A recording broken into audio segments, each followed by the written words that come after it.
I never imagined a single question could shatter everything I believed about my family. But that's exactly what happened the night my grandfather asked me, with a voice full of pride, "Do you like the house I bought you?" I froze, because I had no idea what house he was talking about. It was Christmas Eve. Snow piled against the window panes like frosting, the air inside thick with the scent of roasted lamb and cinnamon. The house was warm, glowing with fairy lights and fake laughter. I'd been invited to a dinner at my father's new home, one I hadn't known existed until I received the text 2 days prior.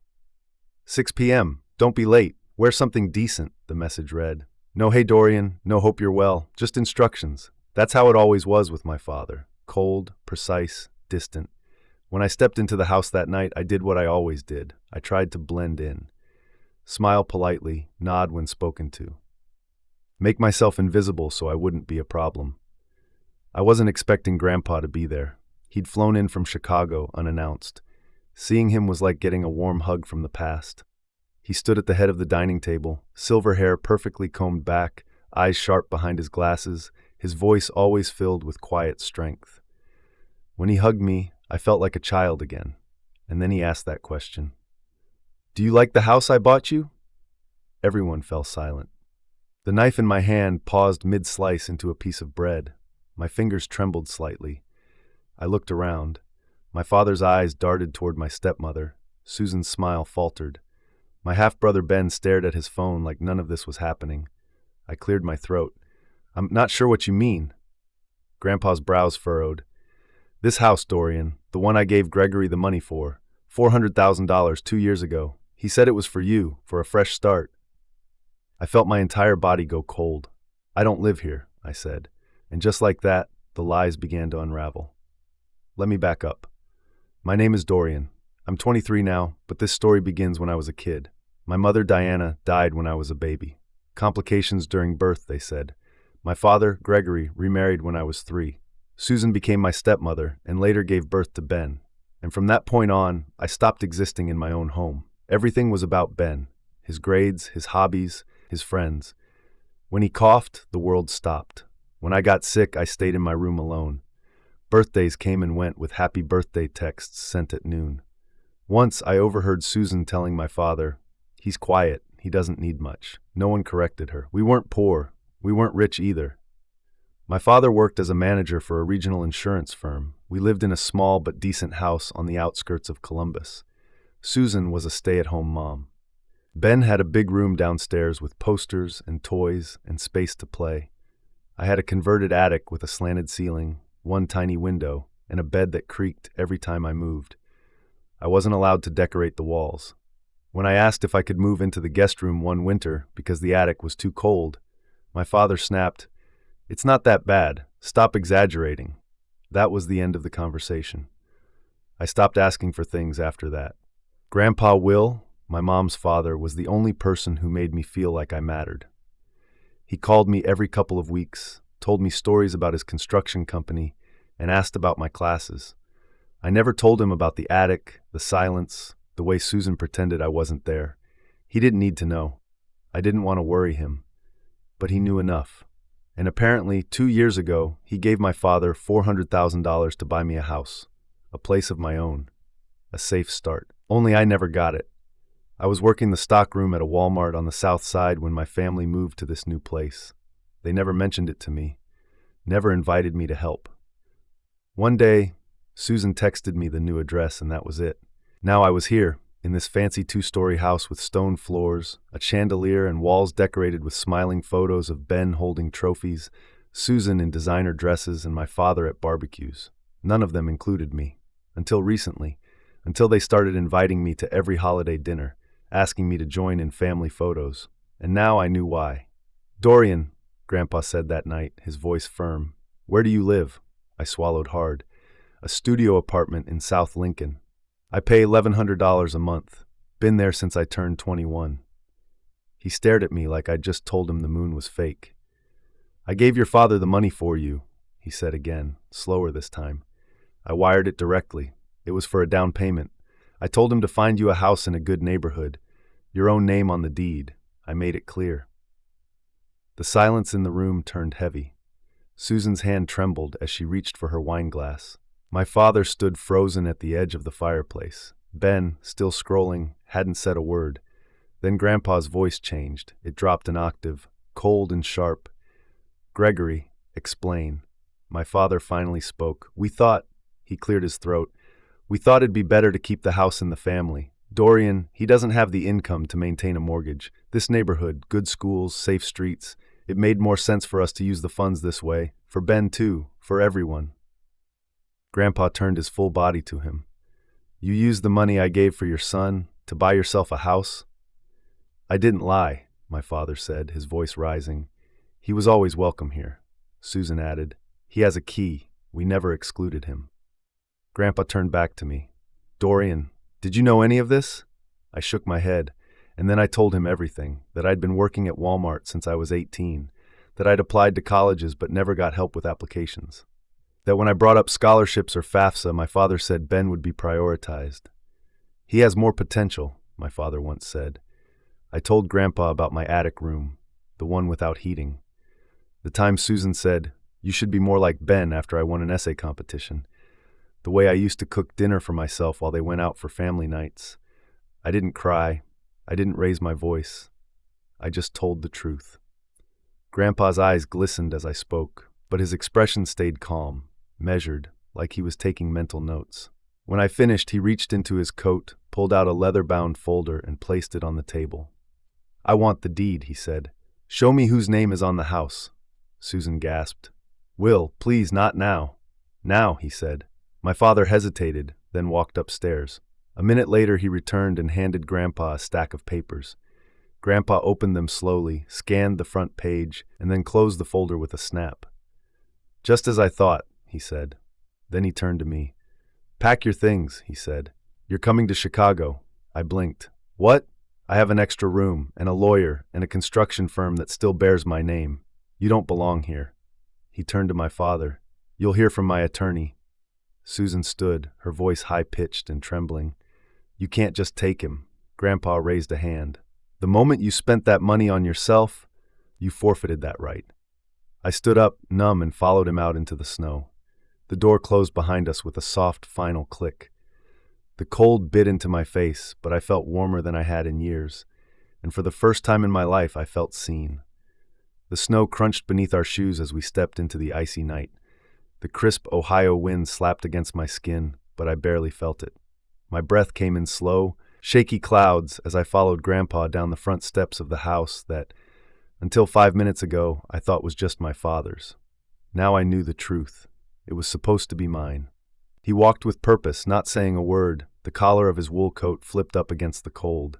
I carried nothing with me, just the coat I'd worn, the scarf he gave me years ago for Christmas, and the weight of everything I'd learned in the last hour.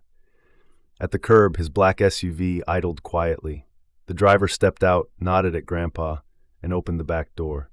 I slid in. Warmth hit me immediately. So did the silence.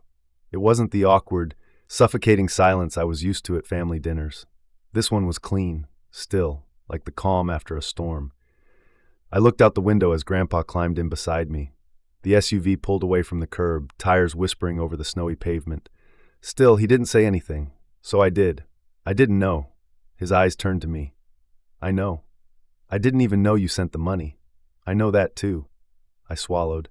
"They told me we couldn't afford college, that Ben would go first, that I'd have to work." He didn't react. He just looked straight ahead again. They made it sound like it was logical, like I should be fine with it. I almost believed them, for a long time. "Don't explain yourself, Dorian," Grandpa said. His voice was calm but resolute. "They used my trust, lied. I don't care how they dressed it up. It ends tonight." I felt something in me shift. The part of me that always folded, that always backed down, started to loosen its grip. I looked at him, really looked. He was 72, maybe 73 now. Same deep-set eyes, same sturdy jaw, same hands that once helped me build a wooden shelf when I was 10 and wanted to start reading more. That shelf was the only thing I'd taken when we left our old house. It's still in my apartment. The varnish has chipped, but it's the only thing that's ever felt like it was mine. "I should have told you sooner," he added, softer now. "I didn't want to interfere. I assumed your father would do the right thing. I let out a breath that trembled a little. You thought he'd do the right thing because he was your son. He nodded once, and I was wrong. We rode in silence for a few minutes. The streets of the neighborhood passed by. Dim porch lights, snow-draped roofs, glowing windows behind gauzy curtains. All the homes that looked warm from the outside. I used to imagine living in one of them. Just being normal. Having parents who wanted me there, who said my name with something like affection. "You hungry?" Grandpa asked suddenly. I blinked. I could eat. "There's a diner up the road, 24 hours, best pancakes outside of Chicago. Let's go there, then we'll talk next steps." "Next steps?" He gave me a look. "I don't do things halfway, kid." The diner was nearly empty.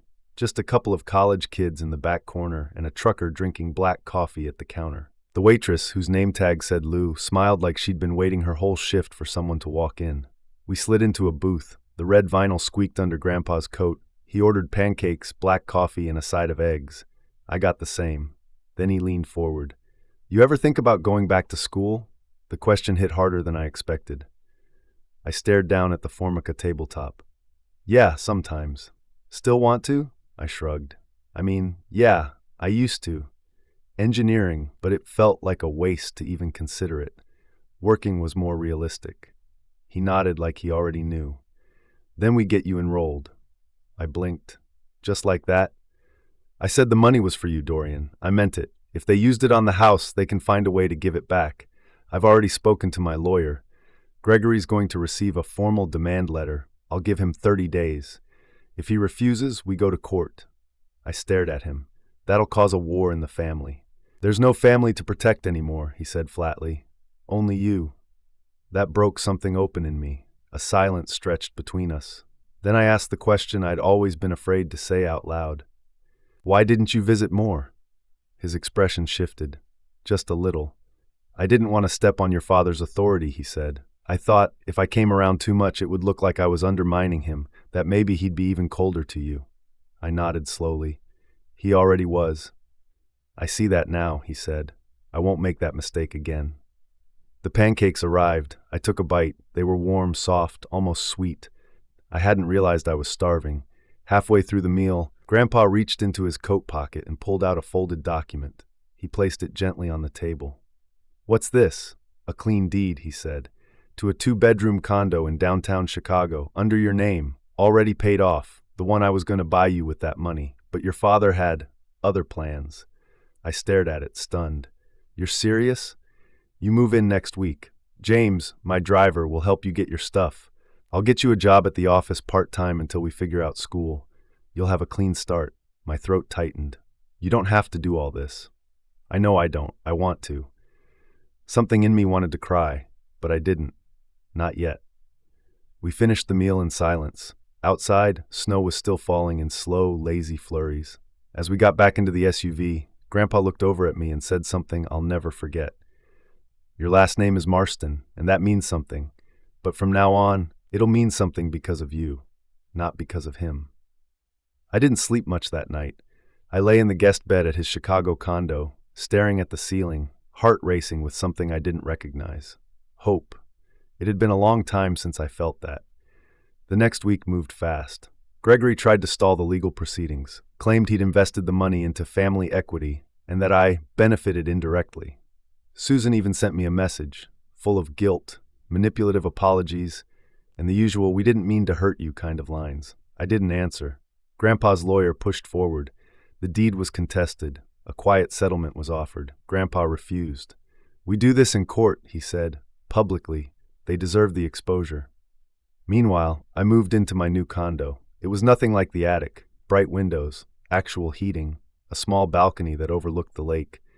Grandpa helped me carry in my boxes himself. At one point, he placed my old bookshelf from childhood in the living room and said, "Now it belongs somewhere real." I got a part-time job at his construction firm, mostly clerical work to start, inventory tracking, scheduling, blueprint filing. Everyone treated me with respect, not because I was the boss's grandson, but because I showed up on time, worked hard, and kept my head down. That was how I liked it. I enrolled in classes that fall, engineering, nights and weekends. Grandpa bought me a laptop. He said it was a gift. I said I'd pay him back one day. He smiled. I won't stop you. On Thanksgiving, Grandpa cooked dinner himself. A roast, potatoes, something with pears and cinnamon that made the whole condo smell like safety. We ate by the window. At one point, he raised his glass and said, "To you."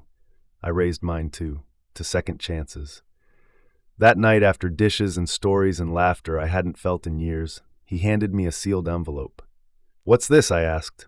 "A backup plan," he said. "Open it later." I did. 2 months later, it was a revised will. My name was listed first. He'd made sure of everything. Even if the court didn't return the house money, he would. Even if my father tried to contest, he wouldn't win. Even if I never forgave him, I would never be left behind again. And just like that, the boy who once lived in an attic no one visited was no longer invisible.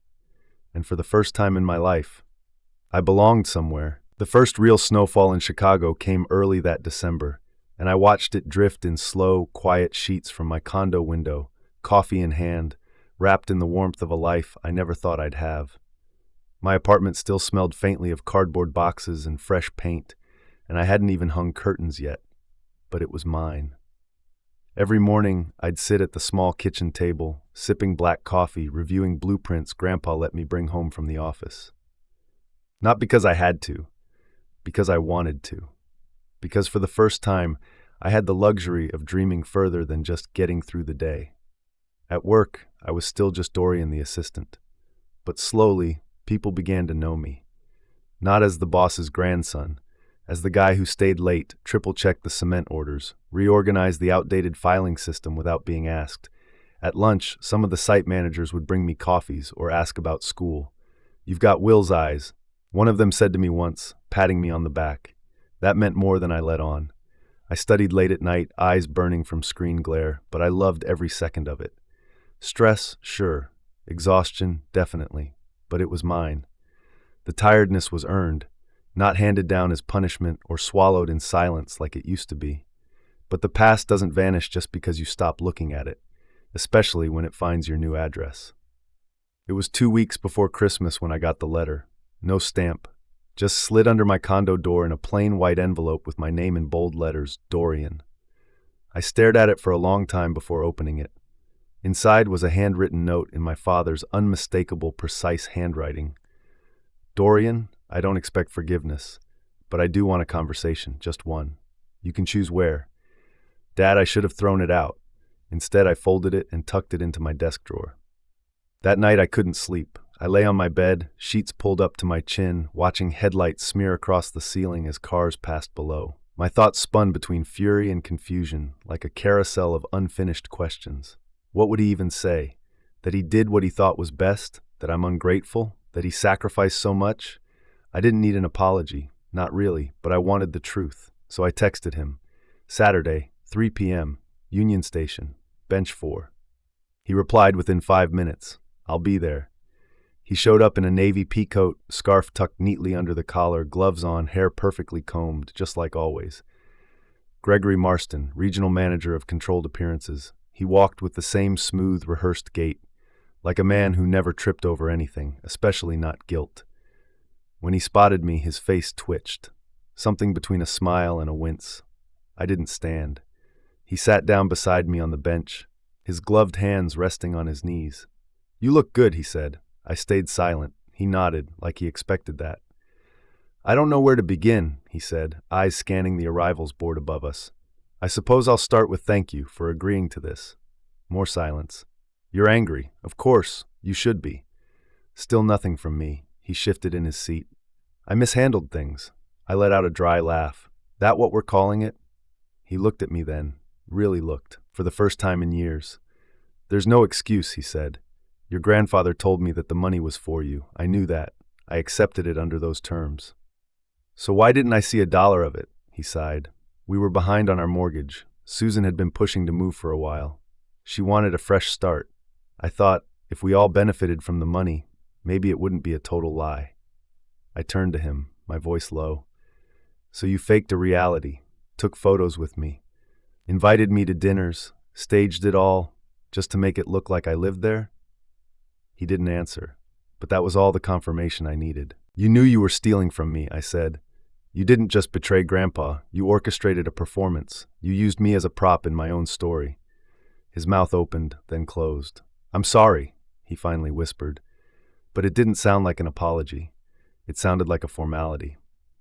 I don't want your apology, I said. I want you to feel what I felt. To sit in a room full of people who claimed to love you and realize none of them would notice if you disappeared. He flinched. Dorian, you let me grow up believing I was an afterthought, like I should be grateful for being tolerated. He tried to speak again, but I stood. You don't get to fix this in one coffee meeting. I'm not trying to fix it, he said quickly. I want you to know that I regret it. Regret doesn't fix anything, I said, but here's something you can do. He perked up slightly. Tell Ben the truth. His jaw clenched. Tell him what you did. Tell him who the money was meant for. Tell him that every time you praised him, you stole something from me to make it possible. Then maybe I'll believe you mean any of this. He looked away. I didn't expect a reply. I just walked out. And that night, when Grandpa asked how it went, I said the only thing that felt honest. He regrets what he did, but he doesn't regret who he did it for. Grandpa nodded. That's the difference between guilt and change. Winter break came, and with it, a kind of peace. I spent it mostly with Grandpa, reading, cooking, helping him clean out the office at the construction firm. Every drawer was filled with notes, sketches, little scribbles on napkins and paper scraps from buildings he helped raise across the Midwest. He told me stories I'd never heard before, of mistakes, of triumphs, of times he almost quit. At the end of one of those long nights, he said, "You've been carrying weight you didn't ask for. Let it go. It's not yours."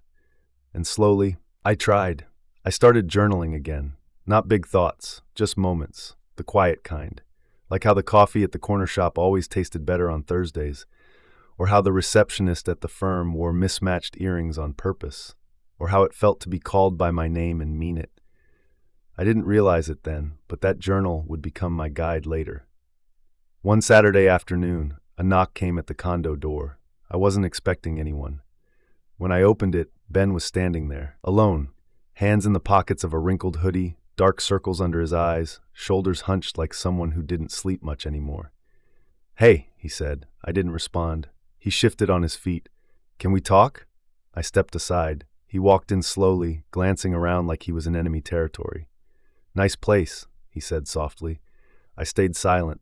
He sat on the edge of the couch like it might collapse under him. "Dad told me," he said after a long pause, "about the money, the house, everything." I nodded. "He said you were supposed to get it, that he used it for us instead, that it was wrong." Still I said nothing. "I didn't know," he added quickly.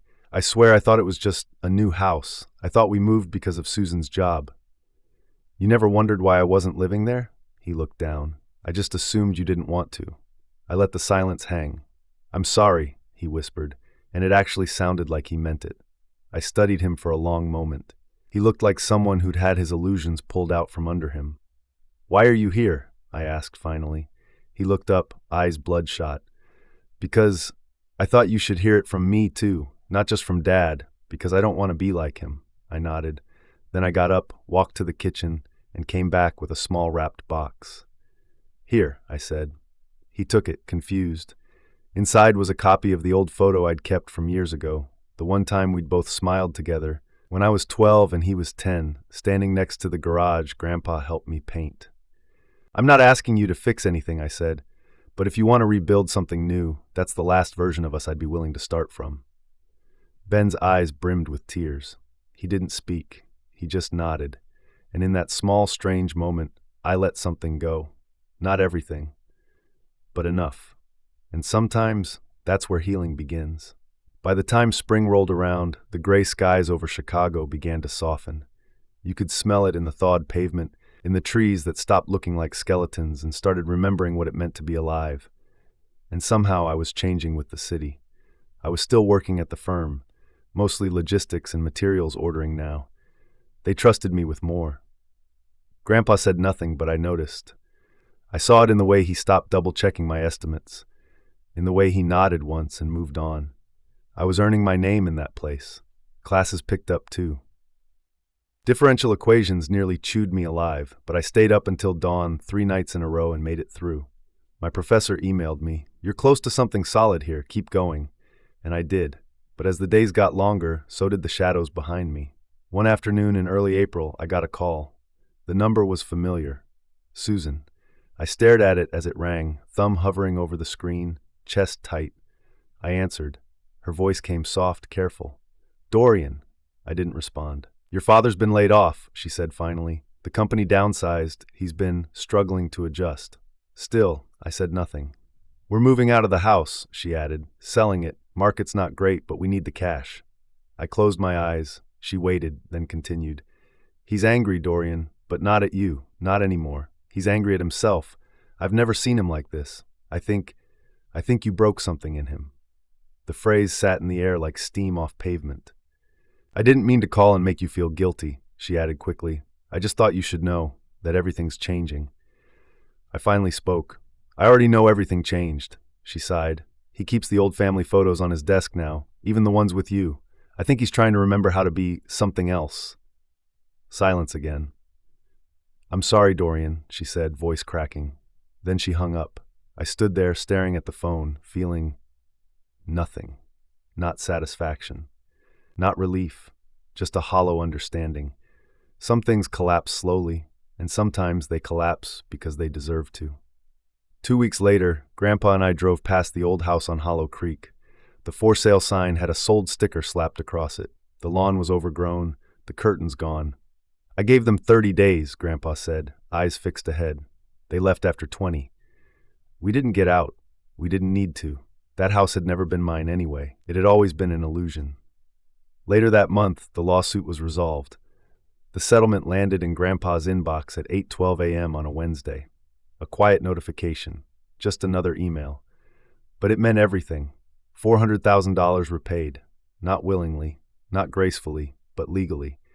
The court had ruled that the funds had been misused under false pretenses, that Gregory had failed to honor the donor's intended purpose. Grandpa didn't gloat. He printed out the confirmation and slid it across my desk that morning at the firm. "There," he said simply. "Now it's official." I stared at the paper, then I looked up at him. "So what now?" "You tell me," he said. That night, I made a choice. The next morning, I sat across from Grandpa in our favorite booth at the corner diner. The waitress had just topped off our coffees. The air smelled like butter and eggs. "I want to use it," I said. He raised an eyebrow. "The settlement?" I nodded. "For school, all of it." He sipped his coffee. "You sure?" "I don't want to hold it like a wound," I said. "I want to make it a foundation." He smiled, not big, just enough.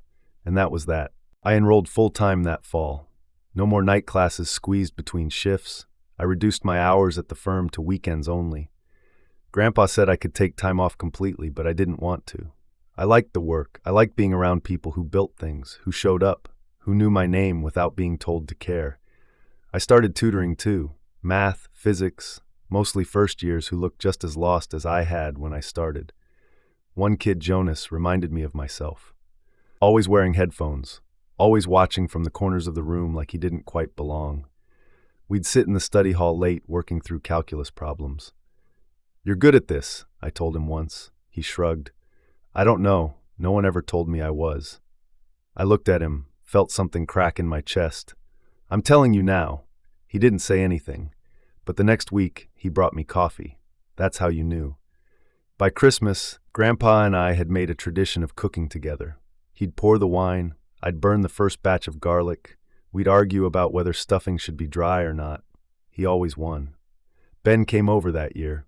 He didn't bring much, just a pie he'd bought from some corner bakery, but he stayed late, helped with dishes, sat on the balcony with me after Grandpa went to bed. We didn't talk about the past, not directly. Instead, we talked about music, about how he wanted to go back to school too. Maybe not something big, just a trade, maybe HVAC or auto repair. "I like working with my hands," he said. "You should do it," I said. He nodded. "You think Dad would ever talk to me again if I left Susan's side?" I looked at him for a long moment. "I think if he's smart, he'll come find you." Ben laughed once, bitter and soft. "So probably not." Then he looked up at the sky and said something I wasn't expecting. "You're the reason I even ask questions now." I didn't know what to say to that, so I just sat with him in the cold, quiet air. Sometimes silence is a gift. New Year's came with little ceremony. We stayed in, watched the countdown on TV. Grandpa fell asleep before midnight. I drank root beer from a champagne flute and read an article about bridge engineering for class. When the fireworks went off, I stepped out onto the balcony, wrapped in a blanket, and watched the bursts of light shimmer over Lake Michigan. I thought about where I'd started, the attic room, the old creaky bed, the chipped bookshelf, the silence. And now, here I was, on my own balcony, in my own apartment, watching a city breathe below me. I felt light. Not because everything had healed, but because I had finally stopped carrying what wasn't mine. On my birthday that year, Grandpa took me out to dinner, a small Italian place downtown. He'd made a reservation. Brought me a gift, wrapped in newspaper like he always did. Inside was a wooden plaque, handmade. I turned it over. Carved into the back was a single word, worthy. I stared at it. He nodded once. Just in case you ever forget. I didn't speak. I just hugged him for a long time. When we pulled apart, he looked at me with that same fire he always had in his eyes, even now in his 70s. You're doing good, kid. And for the first time in a long time, I believed him. Not because I needed it, but because I already knew. That summer, Chicago bloomed like it had something to prove. Morning light flooded my apartment through wide windows, and most days I woke up before my alarm, heart racing with plans and possibilities. I'd found a rhythm, a life I built myself, brick by brick, truth by truth. But even with all the changes, the past has its ways of echoing. Sometimes the loudest ghosts are the ones that never screamed. And sometimes they send mail. It was late June, a humid Thursday. I was between 2 summer classes and working part-time at the firm when I got home to find a padded envelope stuffed in my mailbox. No return address, just my name, handwritten in blocky, nervous print. Inside, a thin stack of papers, a short letter, a key. I sat down at my desk and started reading. Dorian, if you're reading this, I've already left the house. I know I'm the last person you want to hear from. I wouldn't blame you if you toss this in the trash, but I hope you don't. I hope you'll read it to the end. After the settlement, after the lawsuit, after everything, Susan and Ben moved out. I stayed. Alone. I thought I could keep the house afloat, sell some things, maybe pick up freelance work. But age has a way of narrowing your options. I burned through what was left. Now the bank is circling, and the house was never mine to begin with. It was yours. I don't expect you to forgive me, Dorian. I didn't write this for that. I wrote it because, for once, I want to do something without expectation. I'm signing the deed over to you. My lawyer will send the papers. The key's enclosed. If you want it, it's yours. Do whatever you want with it. Sell it, burn it, leave it empty. But I want you to know you were never invisible. I just didn't know how to look. Dad. I sat there for a long time. The key rested in my hand, cool and heavy. I should have felt vindicated, empowered, something. But instead, I felt like someone had handed me the bones of a house that never wanted me. I didn't tell Grandpa right away. I needed a few days to think, to breathe, to not let the memory of that place take up too much space. But one Saturday morning, as we sat in the firm's break room sipping burnt coffee, I handed him the envelope. He read it slowly. When he was done, he set it down, folded his hands, and said, "Well, that's a turn." I nodded. "You gonna go see it?" I shrugged. "Should I?" He looked at me for a beat. Then, "Only if you want to prove to yourself that you've already left." So I went. Hollow Creek. The house that was never really mine. The house that held ghosts made of Sunday dinners and echoing footsteps and pictures where my face was always at the edge of the frame. It looked smaller than I remembered. The lawn had grown wild. A for sale sign lay flat on its side, half buried in the grass. The shutters were cracked. The front door stuck when I tried to push it open. The smell hit first. Old wood. Dust. Something sour and faintly floral. Susan's perfume still clinging to the walls. I walked through it slowly. The living room, where Ben once opened a birthday gift I bought with my first paycheck, only to toss it aside for a new tablet from Dad. The hallway where I used to stand quietly while Susan took family portraits I wasn't included in. The attic, where I once lived like a ghost in my own childhood. I sat on the edge of the creaky old bed that hadn't been removed. Ran my fingers across the windowsill I used to rest my head against when I couldn't sleep. Where I once dreamed of having a door that locked and walls that didn't slope in like they were ashamed of me. I stayed for maybe an hour. Then I locked the door, put the key in my pocket, and walked away. I didn't sell the house. Not right away. I kept it for a while, just to know I could.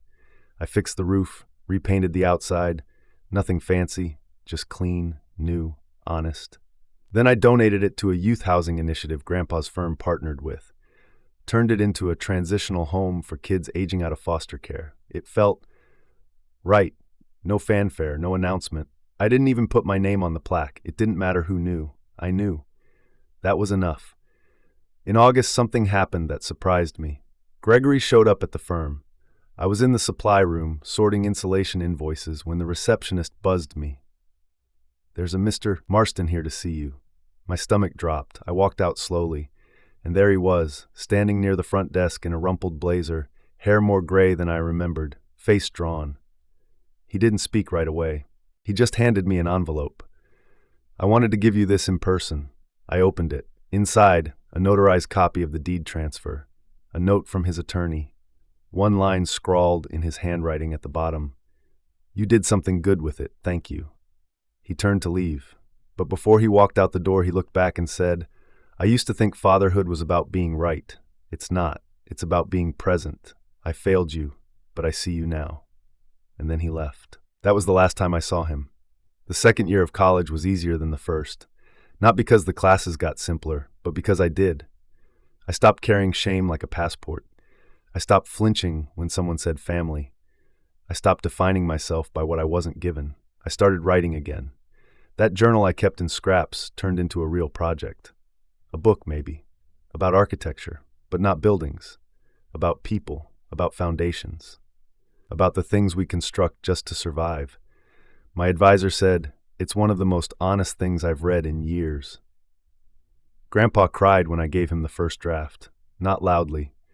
Just one silent tear that he wiped with the edge of his thumb like it was a leak in a pipe. "You made something out of nothing," he said. "No," I replied. "You made me." One night, while watching the city skyline from the balcony, Ben joined me. He'd moved into a place a few blocks away. Started working part-time at a garage, took night classes in mechanical systems. He seemed lighter. He handed me a beer. "You think people can really change?" I took a sip. "I think we don't know who we are until we're far from who we were."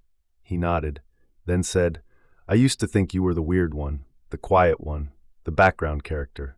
I chuckled. "I was." He looked at me. "Nah, you were the narrator." That stuck with me. Maybe I was. Maybe I still am. It's been 3 years now. I'm an engineer. I work for a firm that designs bridges. I like that.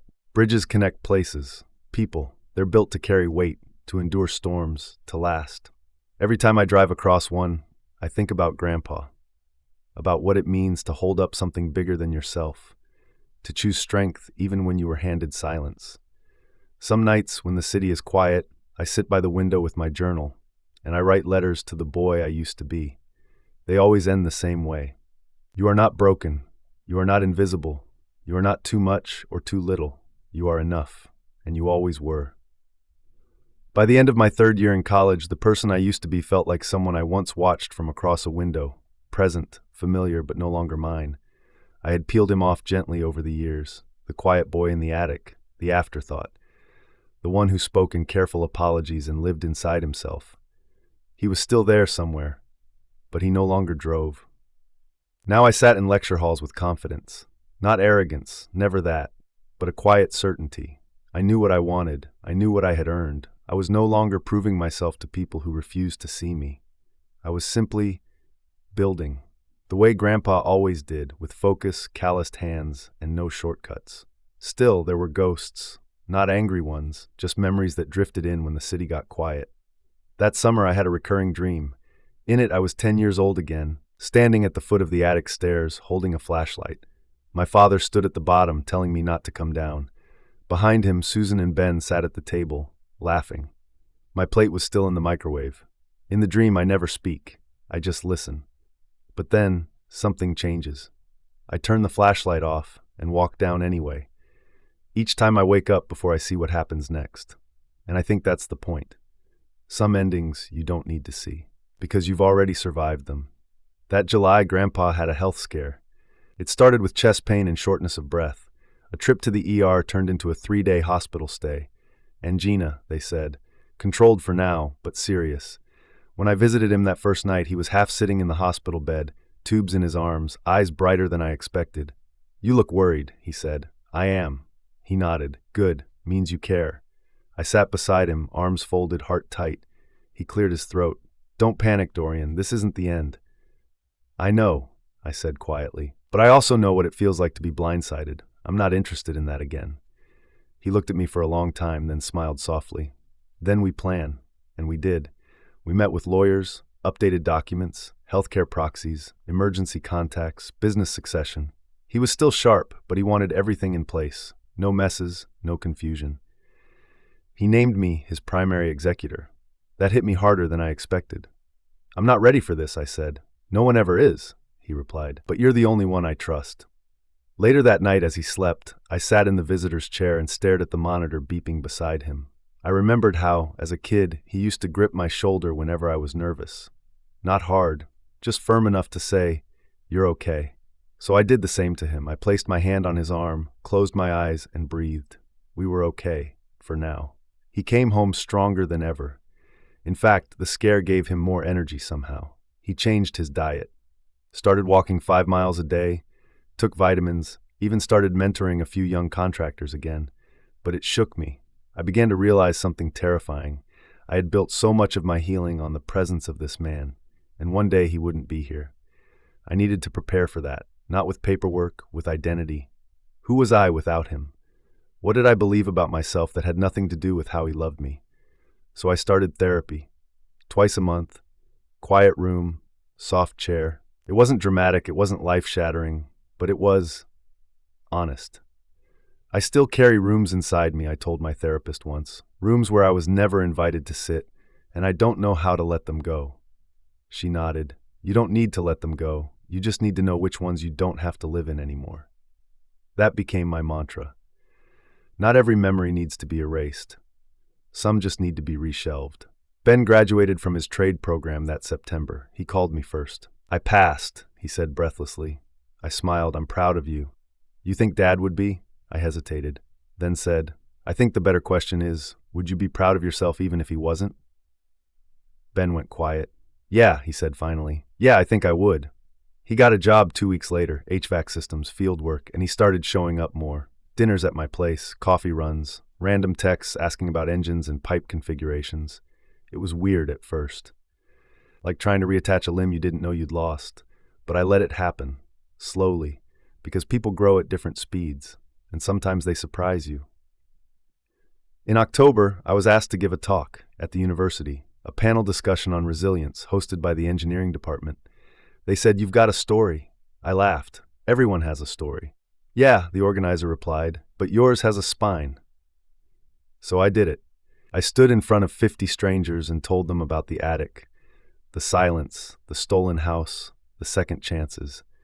I ended with this. You don't have to be what they made you. You don't have to stay in the room they built for you. You can pick up the hammer, you can knock down the walls, you can build something better, and you don't need permission to start. The room went quiet, then someone clapped, then another. I didn't cry, but later that night, walking home, I looked up at the Chicago skyline and whispered, "I did it, just once, just for me." My final year came fast. Capstone projects, internship offers, late nights, early mornings, half-empty coffee cups. I got accepted to a structural design firm in the city. They built bridges. Of course they did. It felt like the universe had a sense of humor. When I told Grandpa, he grinned. "I knew you'd end up building something permanent." He pulled out a notebook. "You'll want to read this," he said. It was his field journal. Every job he ever worked on, every blueprint, every mistake. I flipped through it like it was scripture. "I want you to have it," he said. I clutched it to my chest. "Thank you," I whispered. But I wasn't just thanking him for the book. I was thanking him for being the first person to tell me I was more than what I came from. The week I graduated, I took a walk alone through the South Side. I passed the Walmart I used to work at.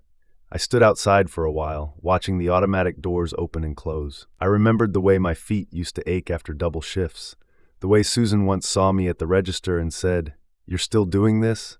I remembered how I felt small, how I'd clench my fists in the break room and promise myself there had to be more. I walked away without going in, because I didn't need to. I was already standing in the more, and I had built it myself. I got a tattoo the day after graduation. Small, clean, the outline of a house. Not perfect, but mine. Just above my heart. It doesn't hurt anymore when I look at it. It reminds me. Not every house is built with bricks. Some are made of choice. Some are made of no longer waiting for someone else to open the door. And some are made of forgiveness. Not for them, but for you. So you can finally walk inside and say, I'm home. Graduation felt nothing like I expected. There were no balloons, no clapping from the audience that made me cry, no rows of extended family waving from the bleachers, just Grandpa in the second row in a neatly pressed gray suit, holding his phone vertically like someone who wasn't quite sure if he was recording or not. And that was enough. When my name was called, Dorian Will Marston, I felt something settle in my chest. A weight, maybe, but not the heavy kind, the good kind. The kind you carry with pride, responsibility, legacy, identity. After the ceremony, Grandpa hugged me in the parking lot, tight, solid, the way only someone who once held you together could. You did it, kid, he said. I know, I said, my voice shaking. He let go, wiped his eyes without saying anything, and added, Your mom would be proud. I didn't expect that. The mention of her, Diana. She was rarely spoken of, just a name on paper, a ghost in the hallway of my life. But that day, it felt like she was there, in the sun warming the back of my neck, in the way Grandpa straightened my tassel like she might have. I said nothing, just nodded. We went to dinner at a small Italian place, sat by the window, ordered too much food, and talked about nothing in particular. No big speeches, no dramatic toasts, just two men who'd made it through a fire, sitting across from each other like they'd always been meant to find this version of themselves. After dessert, Grandpa reached into his coat and handed me a small box. Inside was a pocket watch, his, the one he wore every day to the firm, the one I used to stare at as a kid, mesmerized by how time ticked so quietly but changed so much. I looked up at him. I can't take this. You already have. I held it in my palm, ran my thumb across the smooth back. There were initials etched into it. His, of course, but underneath, newly engraved in tiny script, was mine. DM, the same initials. I closed the box and slid it into my jacket pocket, hand over heart. I didn't cry until I got home, and when I did, it wasn't grief, it was gratitude. I started work at the new firm that June, not Grandpa's, my own. Downtown. Tall building, clean floors, too much glass. First day I wore a tie. My manager laughed and said, Relax, kid, no one's getting married. But I couldn't help it. I wanted to be worthy of the place I'd landed. The team was good, not warm exactly, but fair, honest. And I knew how to thrive in places like that. Earn your way in. Don't expect special treatment. Let your work speak louder than your background. By the end of the first month, they'd assigned me to my first real project, a pedestrian bridge connecting two parks on the west side of the city. Small, simple, but it was mine, my first bridge, and I poured everything I had into it. Every sketch, every calculation, every line drawn late at night when the office was dark and my coffee had gone cold. I visited the site every weekend, watched the steel beams rise like the spine of something new. I kept thinking, people are going to walk across this, kids. Runners, couples holding hands, people on their worst days, people on their best, and they'll never know who built it, but I will. And that was enough. In August, Grandpa turned 76. We didn't throw a party. He hated parties. Instead, I cooked him dinner, badly, and we ate on my balcony while the sun set over the lake. He brought over an old photo album I'd never seen before. Inside, pictures of my mom, Diana, holding me, pregnant, smiling in blurry Polaroids that felt like artifacts from a life I was too young to remember. She wanted you more than anything, he said. She used to sing to you every night, said your name like a prayer. I turned a page and found a photo of the two of them, her and Grandpa, on a rooftop, her head on his shoulder, his hand on hers. She died too young, he said, voice soft. But you've kept her alive more than you know. I didn't speak, didn't need to. Some truths don't require answers, just silence. That fall, Ben called me out of nowhere, said he was thinking of proposing to his girlfriend, Lila, wanted my advice. I almost laughed. You want my advice on love? You're the only person I know who learned how to love without being taught. That shut me up. We met for coffee the next day. He showed me the ring. It wasn't fancy, but it was real. Earned. I've been saving since March, he said. Took on extra shifts, no loans. I nodded. Does she know about everything? I asked. Most of it, he said. She knows who I was, who I'm trying to be. She loves that guy, she loves the work, he said. I smiled, then marry her. He did, and I stood by his side at the altar. The only person he asked. Gregory wasn't there. No one asked why, not even Ben.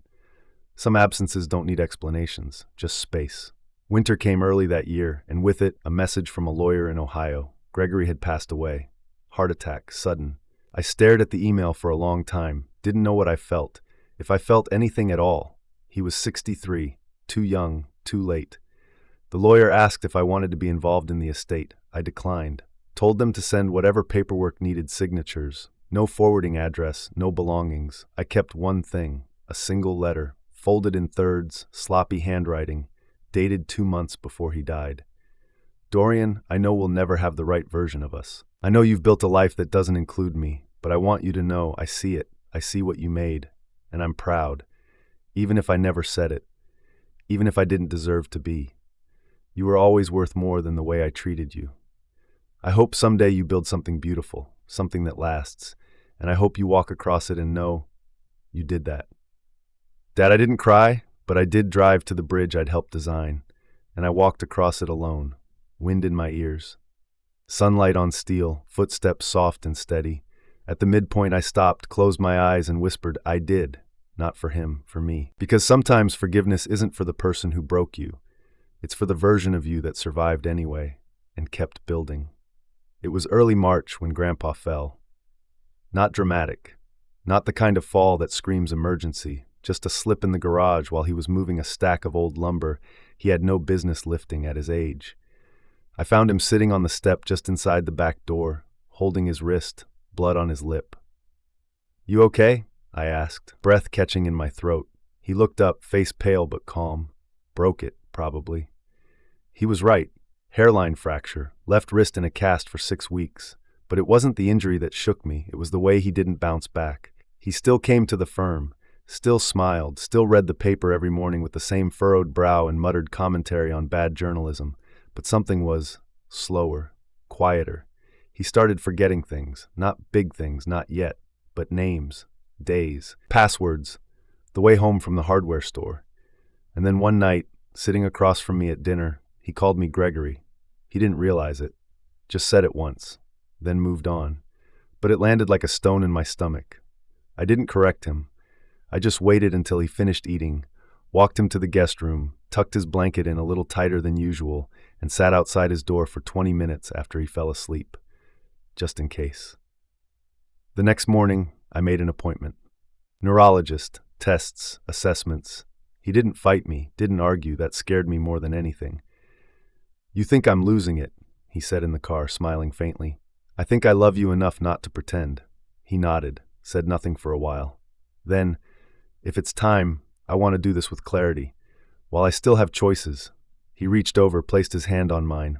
I watched your father run from the truth until it ran him over. I won't do the same. I squeezed his fingers gently. Neither of us spoke again until we were inside the building. Diagnosis, early stage Alzheimer's. Slow progression. Still sharp for now. Still functional. But the slope had begun. The doctor explained it with graphs and percentages and probability charts. I only heard one thing. Time. We didn't have forever. So we started counting backwards. That week I moved Grandpa into my apartment full-time. He resisted at first, muttered about independence, about not being a burden, but I insisted. This isn't charity, I told him. This is gratitude. He laughed. Then you must be drowning in things to repay. I was, and I wanted to. Every day. We fell into rhythm, medication schedules, memory exercises, labeled drawers, color-coded reminders. But we didn't stop living. We still walked by the lake, still cooked badly, still argued about whether or not pineapple belonged on pizza. It doesn't. And one night, while watching a documentary on bridges, Grandpa turned to me and said, You're going to be a good father one day. I blinked. What makes you say that? Because you remember everything that hurt and you refuse to pass it on. I didn't know what to say, so I said nothing. Just leaned my head against his shoulder and let the silence do the talking. Ben got engaged that summer. I was the best man. The ceremony was small, 20 people under string lights in Lila's grandmother's backyard. He cried during his vows, not because they were sad, because he meant every word. I gave a short toast, said something about love being not what you say, but what you build. People clapped. Afterward, while the music played, Ben hugged me for a long time. "You changed everything," he whispered. "No," I said. "I just stopped pretending." A few months later, I got offered a new position. Project lead, bigger budget, bigger team. It came with an office, a door, a desk made of something heavier than plastic. I called Grandpa immediately. He didn't pick up. 10 minutes later, he called back. "Sorry," he said. "I was watering the fake plants, again." We both laughed. "Congrats," he said. "You deserve that. All of it." I hesitated. "I don't know if I should take it." "Why?" "Because it means less time with you." He went quiet, then said, "Dorian, you don't honor me by staying small." That silenced the doubt. I took the job and made damn sure to come home by 7 every night, because ambition means nothing if you miss the moments that matter. It was a cold day in October when Grandpa sat me down with a thick folder, his will, updated, signed, every T crossed, every I dotted. "You're the sole executor," he said. "You already knew that." I nodded. He handed me another envelope. "This is for you." Inside, a letter, handwritten, like always. "Dorian, you were never broken. You were bent by people who didn't know how to carry your shape, but you straightened yourself out. You grew tall. You built your own frame. When you tell people about me, tell them I was the man who got lucky, because I knew you, because I got to watch you become. If you ever feel lost, go find the bridge you built. Stand in the middle and remind yourself you connected both sides. You carried the weight. You did what I never could. I love you. Always." Will I pressed the paper to my chest, sat with it for a long time, didn't cry, just breathed, slow, deep, built myself another beam, another floor, another memory that could hold. That winter, Grandpa got worse. Days he didn't know what year it was, nights he forgot which side of the bed was his. He started calling me son more than Dorian, sometimes kiddo, sometimes Gregory. I never corrected him. I just stayed, sat beside him, held his hand, played him songs on the old record player he once fixed for me. One night, he looked at me and said, "Tell me something about your mom." I told him everything, even the parts I never knew, even the ones I made up. He smiled through all of it, said she'd be proud. I think he believed it. I think I did too. In March, he stopped eating, stopped walking, stopped remembering most things. But sometimes, just sometimes, he'd grab my hand, squeeze tight, and whisper, "You're home now." And I'd whisper back, "I know." Because I did. Because he gave it to me. Not a house, not a deed, not a bank account, but a foundation. And I stood on it every day. And every day, I built. The morning he passed, the sky was gray. Not dramatic, not stormy, just muted, quiet, like it already knew. I was sitting by his bed, half asleep in the armchair I'd moved into his room months ago. A book lay open on my chest, unread. His breathing had been shallow for hours. A soft whistle, like wind trying to sneak through a locked window. Then it stopped. I didn't notice at first. The silence didn't feel unusual anymore. But then I looked over, and I knew. He wasn't in pain, he wasn't afraid. He had simply let go. I reached out, touched the back of his hand, still warm. I sat there for a long time, no tears, not yet, just stillness. Like if I moved, I'd disrupt something sacred. Eventually I stood, called the hospice nurse, then Ben, then the lawyer, then no one. Because the only person I really wanted to call was already gone. The funeral was small, just how he'd wanted it. 10 chairs, a closed wooden casket, a single framed photo. Grandpa in his work boots, sleeves rolled, laughing in the sun. No slideshow music, no dramatic eulogies, just people who loved him and me. I gave the only speech. It wasn't planned, I didn't write it down. I just stood up, cleared my throat and said, "He taught me that foundations matter. That if you pour them right, you can build anything on top, even if the ground beneath you was never steady to begin with." He wasn't perfect, but he was present. And sometimes, that's the better kind of love. He didn't raise me, but he helped me rebuild myself, and I'll carry that forever. Not in stone, in steel, in bridges, in the quiet things that last. Then I sat down, and the whole room stayed silent. Not out of grief, out of reverence, out of something deeper than words. After the service, Ben walked over and hugged me, tight. He didn't say anything, Neither did I. Some grief doesn't need language, it just needs witness. The next week, I returned to the firm. Not as a grandson, not as a memory, as a partner. It was written into Grandpa's will, ownership transferred to me, full control. But I didn't want control. I wanted continuity. So I met with every department head, asked questions, listened. Then I hired 2 new interns from the neighborhood, both kids fresh out of community college. Both of them reminded me of me, quiet, focused, hungry for something more. One of them, Marcus, was late on his first day. He walked in, head down, sweating. "I'm sorry," he stammered. "Train delay. I'll stay late to make up for it." I looked at him and smiled. "Just don't vanish." He blinked. I nodded toward his desk. "Start there." 2 months later, he redesigned a sidewalk support that saved us 10 grand on a municipal job. We gave him a bonus. He cried in the break room, said it was the first time anyone had called him valuable. I understood, too well. I started teaching part-time at the university, structural theory, materials analysis, ethics. I always started the first class the same way. Buildings are easy, people are not, but both require the same thing, a foundation that can hold weight. My students laughed, but they remembered. At the end of each semester, I gave every student a small metal bookmark engraved with one word, stand, because that's all we're really trying to do. Stand. Not impress, not perform, just exist with dignity and courage. Ben and Lila had a daughter the next year. They named her Eleanor, after Lila's grandmother. But they gave her the middle name Will, not William, Will. When I asked why, Ben said, because she'll grow up knowing what strength really looks like. I was the godfather.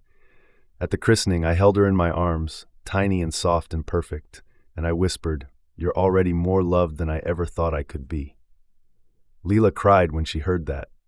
Ben put his hand on my shoulder. "You're going to be the reason she learns how to love gently." That night, I sat in my car in front of their house for a long time, watching the lights, thinking about legacy, not the kind written in bank accounts, the kind written in people. One day in early spring, I visited the bridge again, the one I helped design, the one that started all of this. I stood in the middle, leaned on the railing, and let the wind wrap around me. It wasn't quiet. Cars rumbled below, a cyclist passed by, a little kid ran ahead of his mom, laughing, and still, I felt peace, real peace, not the fragile kind you have to protect, the kind that holds you even when you forget how to hold yourself. I closed my eyes and whispered, "You'd be proud." I didn't need a response. I felt it in my bones, in the bridge beneath my feet, in the city that finally felt like mine. Back home, I opened Grandpa's field journal. There, in the back, was a final note I hadn't seen before, tucked between schematics and concrete mix ratios. "You made it, kid. Don't stop here. This isn't the end. This is your foundation." I ran my fingers over the ink, closed the book, and got back to work. Because healing isn't a finish line, it's a structure, one you maintain every day, quietly, patiently, brick by brick. Spring folded into summer, and the world seemed to slow in all the right ways. Mornings began with sun through the blinds instead of alarms. I'd wake, make coffee, and sit by the window reading notes Grandpa left behind. Little sketches, journal entries, fragments of thoughts he never shared in person. Each one felt like a breadcrumb in a trail that didn't end, just looped back to the beginning. He was gone, but never absent. I saw him in the way the light hit steel beams on construction sites, in the smell of sawdust and sweat, in the calm I carried into rooms that once would have made me shrink. And more than anything, I heard him in the way I spoke to others. When I called people by name, when I looked them in the eyes, when I said, "Take your time," and meant it. I hadn't become him. I'd become myself, because of him.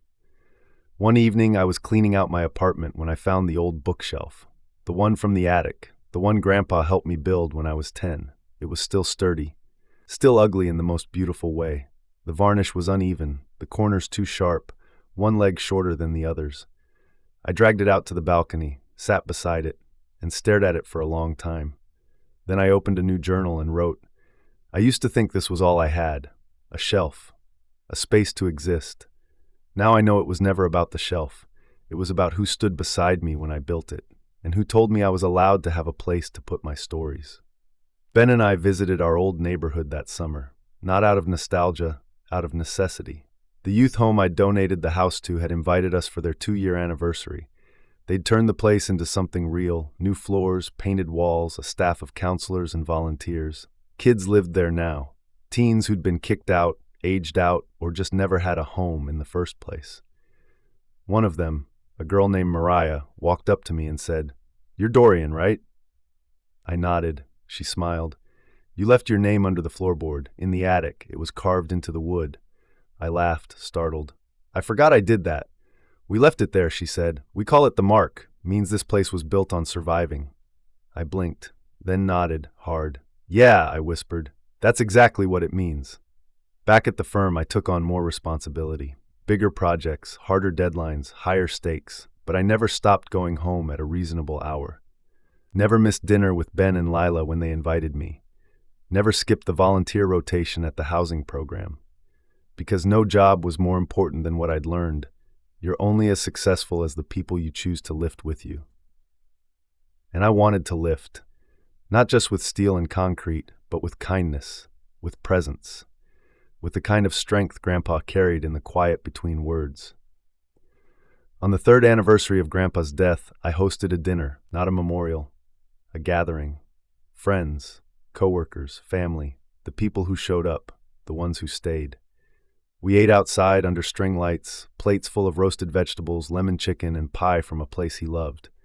Midway through, I stood and raised a glass. "Well, Marston didn't leave behind an empire," I said.